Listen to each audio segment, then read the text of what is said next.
We've seen what happens if we want to add choices to our story, that you can divert the story off different places and you can have different things happen. But then sometimes you want your story to come back together so that you don't have to rewrite the same thing lots of times. But you might still want to make decisions or change the output in your story based on what has happened so far. So, how can we do that in Ink? So we have a little example here that follows on from our choice example. So Eddie is going to the cafe and he can order a coffee or a tea or a fruit juice. And whichever one Eddie orders, we're going to say that, he'd like a coffee or a tea or a fruit juice, and then we're going to carry on with the rest of Eddie's day. So as you can see, whichever one of these you pick, we carry on, we say what drink it is, and then we go through the rest of day section. And rest of day could be a whole other section of your story. There might be lots of decisions in it. Eddie might go off and do different things. Obviously, if you're writing a visual novel, hopefully something exciting is happening during Eddie's day. And at the end of Eddie's day, we go to the next day section. And this is where we can start referring back to what's happened earlier in our story. Because people who work at cafes, they'll often get to know what you like and they'll offer you a drink. And so at the moment, this just says, "Hi, Eddie, would you like another drink?" But we want to refer back to what Eddie ordered the day before. And we have two tools that are useful here. So one of them is very quick and very minor. As you've seen so far, when we have lines of dialogue, each line of dialogue shows up as a separate box in the visual novel.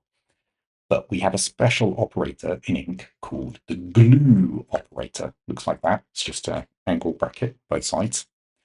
And then if I put drink down on a separate line, the glue operator means that Ink will not finish the speech mark, the line of dialogue at the end of this line.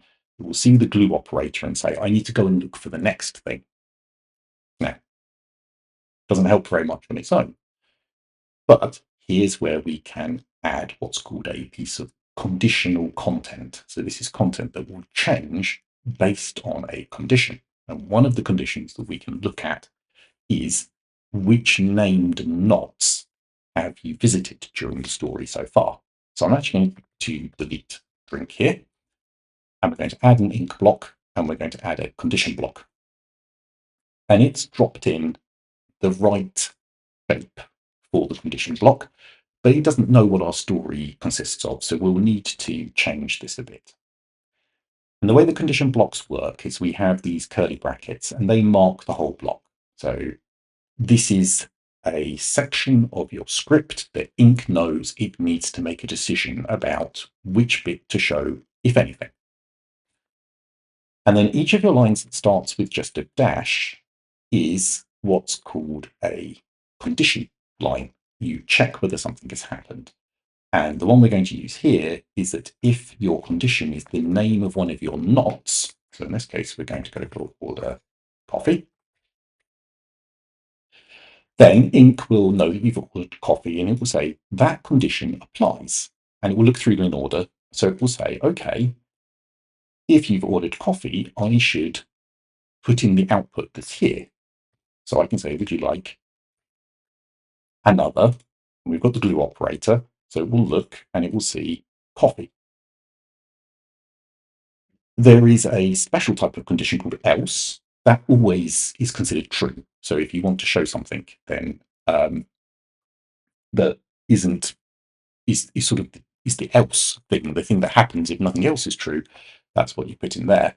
But we have three options, and you can have as many things as you want here. So we can add T, and we can change that to T, and then we can have order